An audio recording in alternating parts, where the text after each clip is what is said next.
Dagdag-dagdagan. Habang patagal dapat palakas. Yung dagdag kagalakan. Napakalaking pagkakataon yun makakaralan ng Diyos. Ang Diyos ba ay mabuti sa iyo? Amen. Mabuti sa ating lahat. Pinagpalang araw po sa ating lahat. Pinagpalang puso. Pinagpalang puso. Pinagpalang may kaarawan. Pinagpalang may kaarawan. Sa lahat. Amen po? Handa kayong makinig ng mabuting balita. Amen. Naniniwala ba kayo na ang mabuting balita ay may hatid na mabuti? Amen. Dahil siya ay mabuting balita. Amen. Sino handang makinig? Pakilagay ang kamay sa tapat ng bibig. Ang ating pag-aaralan buhat sa Ebanghelyo ng Panginoon ayon kay San Mateo, Kabanata 5, ang talata 13 hanggang 16. Kayo ang asin ng sangkatauhan, ngunit kung ang asin ay mawala na ng alat, paano ba ito mapapaalat muli? Hindi ba wala na itong kabuluhan, kundi ang itapon at tapakan ng mga tao?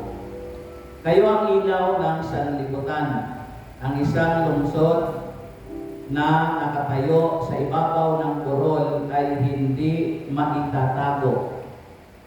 Walang taong nagsisindi ng ilaw at pagkatapos ay inilalagay iyon sa ilalim ng banga.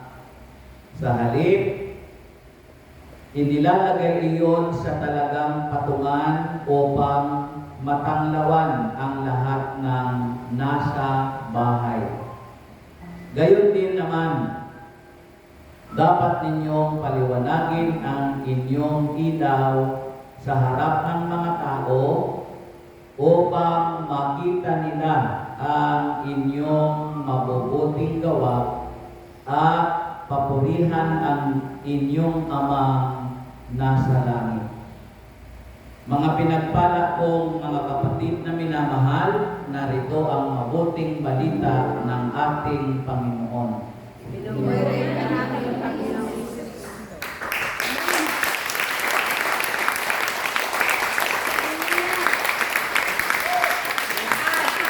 Dagdagan.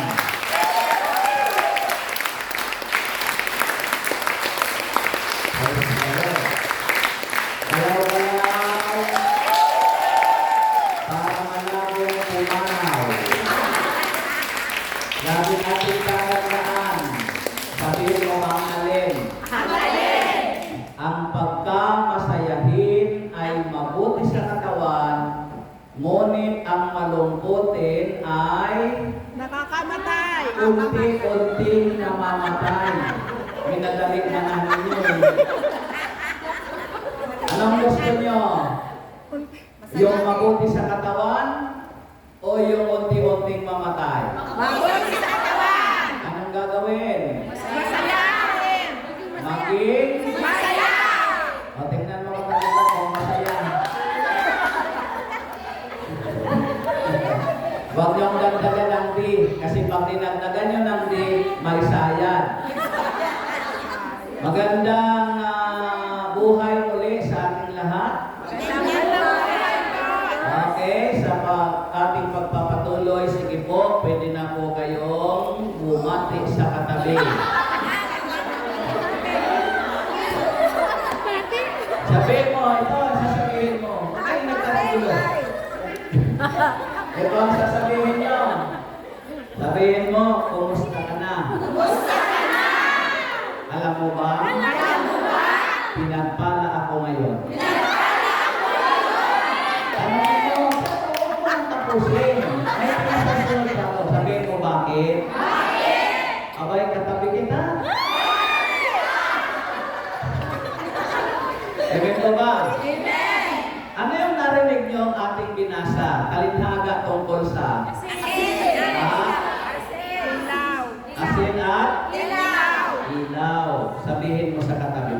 katabi. Katabi. May alak ka pa ba? Tingnan mo. Wait lang. Sinusunod mo ba ako? Ay, sabi ko sa katabi nyo, sa akin kayo. Sabihin mo, katabi. May alak ka pa ba?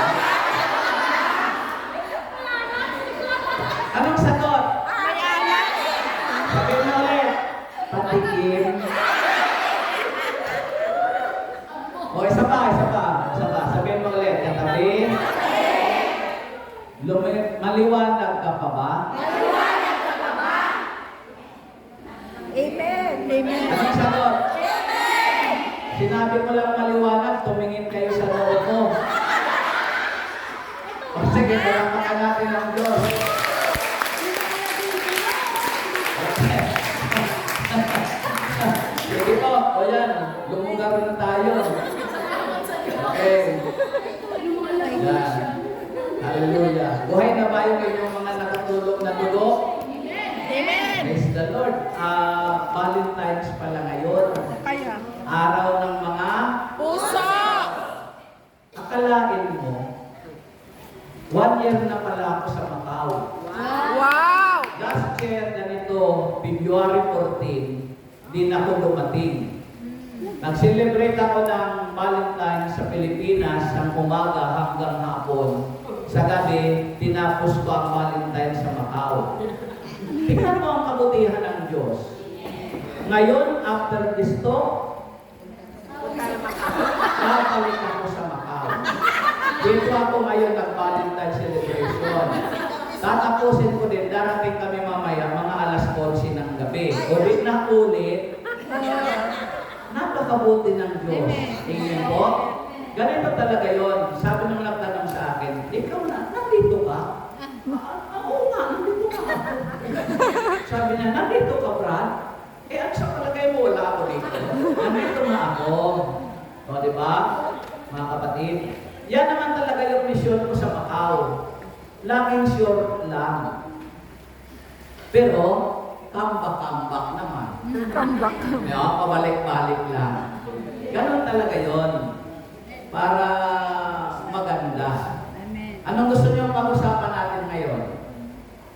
Valentine's. Asin daw. Valentine's yung iba. Pag-usapan natin to mga kapatid sa Panginoon.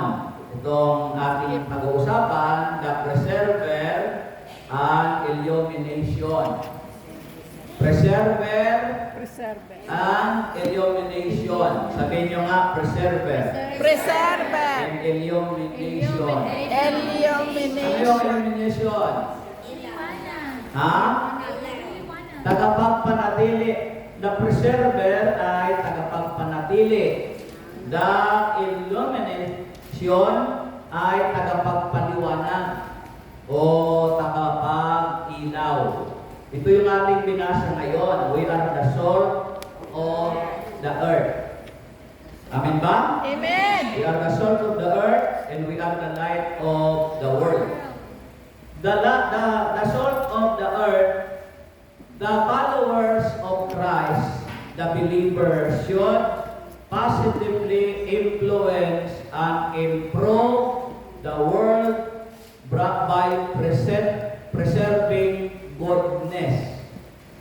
Yun daw mga tagasunod ng Panginoon, itong mga prayer partner, positive influence.